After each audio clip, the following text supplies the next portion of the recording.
am your host, Justin Lindler, and this week I am joined by a returning Perry Dominici and a returning Tom Santaniello. Thank you guys for joining me. Anytime. Happy to be here. So this week we're doing something different. As the end of this semester approaches, we thought we'd do something different in our locker room this week. This year we're going to have a fan-voted end-of-the-year awards show. We're going to have these awards include Athlete of the Year, Team of the Year, Sportswoman of the Year, Breakout Star of the Year. Those kind of awards that will be voted by you guys. There will be a link in the description below, and there will be a link posted on all of our social media, so be sure to go in and check that out. The first award I want to talk to you guys about is the Athlete of the Year. You know, who do you guys think has played consistently at the top of the level at the beginning of the season and throughout all year, just really continues to prove himself or herself as the true Athlete of the Year? Perry, I'll start with you. I'm going to go with Tua. I'm not even going to try to say his last name, the Alabama quarterback. We saw a glimpse how good he was in the national championship last year, and he has certainly lived up to the hype. This is the first time in a while Alabama's had a standout quarterback, and they have really shown why they are the team to beat, as they are every year. But Tua has really changed their offense and the whole team. His numbers aren't even that great, but he doesn't play in the fourth quarter because they're always up by 50 points. So yeah. I'm going to go with Tua. All right. What about you, Tom? I'm going to jump over to the NFL. Patrick Mahomes has been probably the most dominant player this season. No matter what defense is against, he's throwing 3-4 touchdowns. He's the reason the Chiefs look like the favorite in the AFC this year over the Patriots for the first time in 20 years, something like that. So It's kind of like changing the guard. You can make an argument he's a breakout player of the year across all sports. You know, going into the year, people weren't sure what the Chiefs were going to look like without Alex Smith, but he's answered a lot of that questions, and he's the reason that they're positioned to make a Super Bowl run. Yeah, and for me, my nomination is LeBron James. There's absolutely no reason the Cavaliers should have been in the finals last year. None.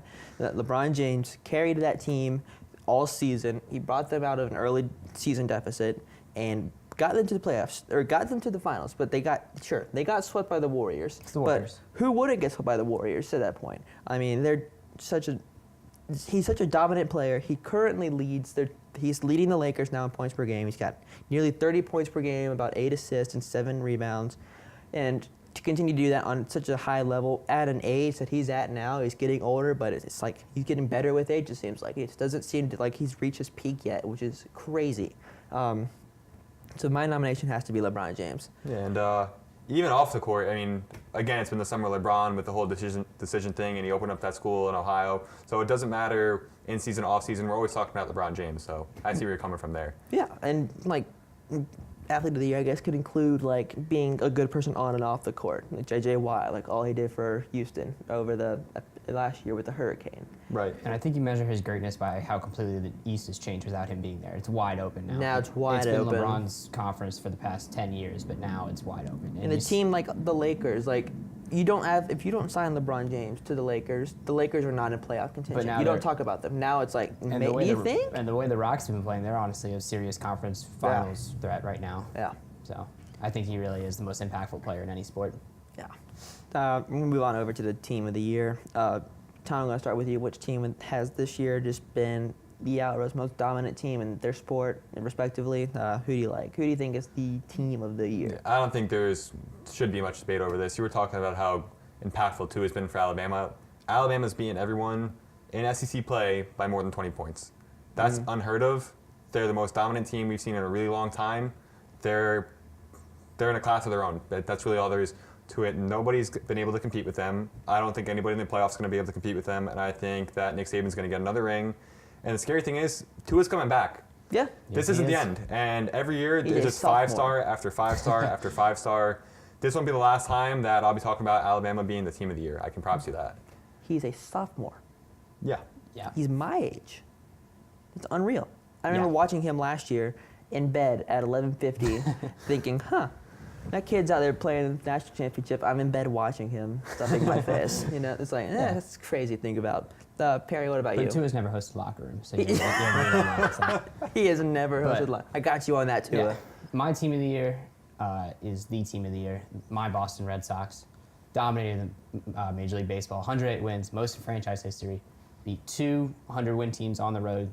Lost 2 games in the postseason and dominated the Dodgers in the postseason. Best Red Sox team they've ever seen. They've been around since 1901. Yeah. They signed J.D. Martinez. The offense completely changed. David Price finally figured out his postseason woes. Pitching staff was great. There were so many great moments for the team. They're definitely my team of the year. Yeah, I'd like to nag on you about being a Red Sox fan, but it's hard to argue with that. Just they were dominant this year. There's no doubt about it. Just, like you said, franchise best in a franchise that's 110 years old. Or no, that's wrong math. More than that. More than that. Yeah. Over 100 years old. Yeah. I didn't say 110. That was Tom. Yeah. Well, that's why you're on camera. Not crunching numbers in some law firm, but.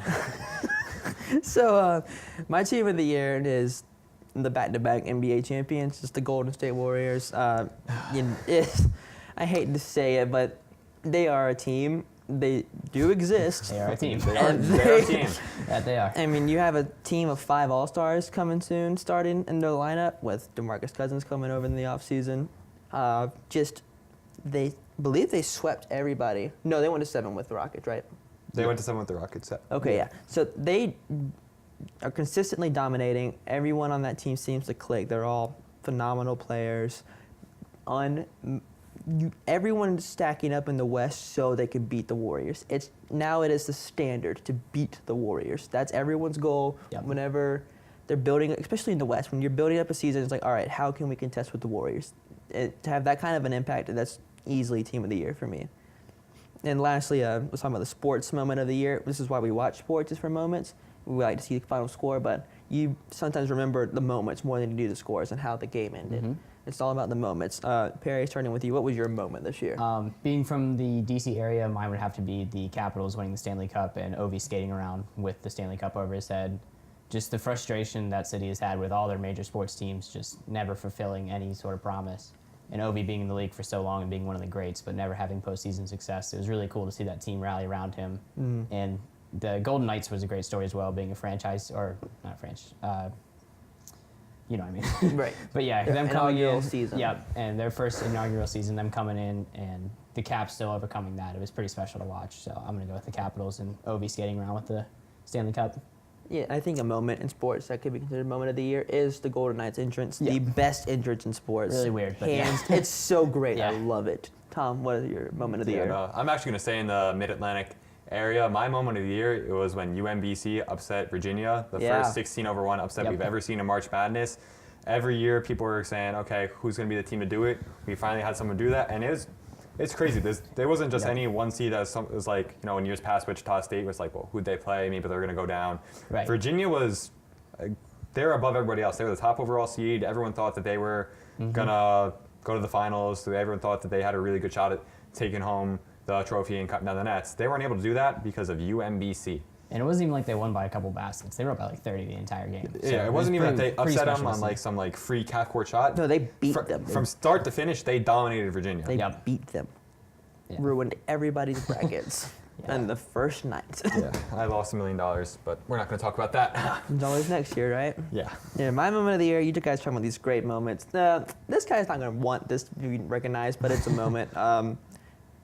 The Fab Five could have won a national championship, but Chris Webber, that team now will forever be remembered by Chris Webber calling timeout. Yep. There were no timeouts left. J.R. Smith will now forever be remembered as the guy who didn't put the ball back up after he got the offensive rebound against the Golden State Warriors. As I mentioned earlier, the Warriors swept the Cavaliers in the finals, but this was game 1. If Cleveland had won game 1 in Golden State, or in Oakland, that's a different series. I mean, Cleveland would have had the momentum build up. I do think ultimately the Warriors would have won, but it would not, obviously, wouldn't have been a different sweep. series. I think it could have gone to at least 6 or 7. Yep. Especially with LeBron played in game 1, he had every shot they needed. He got them to where they needed to be every single possession, and then JR did some JR things. It just seems like after JR made that mistake, everyone just kind of fell out. And it was like there's a lot All hope was gone. All hope was gone. Trust was lost in JR, one of their starters, and It's the quintessential Cleveland moment. I hate to say it like that, Yes. but if it's going to happen to one sports city, it's going to be Cleveland. LeBron's face said it all. Everybody was doing this, right? Yeah. So that's my moment of the year. I just can't stop remembering. Every time I watch it, I laugh, and I cry at the same time. It's and hard to watch. I don't remember the score of that game, but I remember that. JR did not either. And Yeah, he didn't know. He didn't know it He either. didn't know the score either. But, there's all that build up the entire postseason. What's LeBron going to do after that? The second that happened, you knew he was packing his It's bags gone. and going He's out of Cleveland.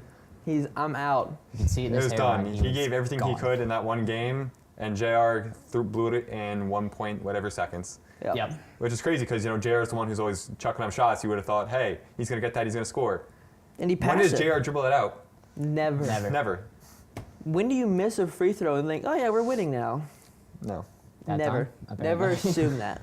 When you're in the paint. All right, I'm going to stop Yeah, talking about yeah. it now. All right, so again, we're going to have this end of the award show. The link is in the description and will be on our Twitter and our Facebook page. Please go vote. Next Friday, we will have the awards show with the results. I've been Justin Lindler. This is Tom Santaniello. This is Perry Dominici. Thank you guys for tuning in. Be sure to come back next week for the results.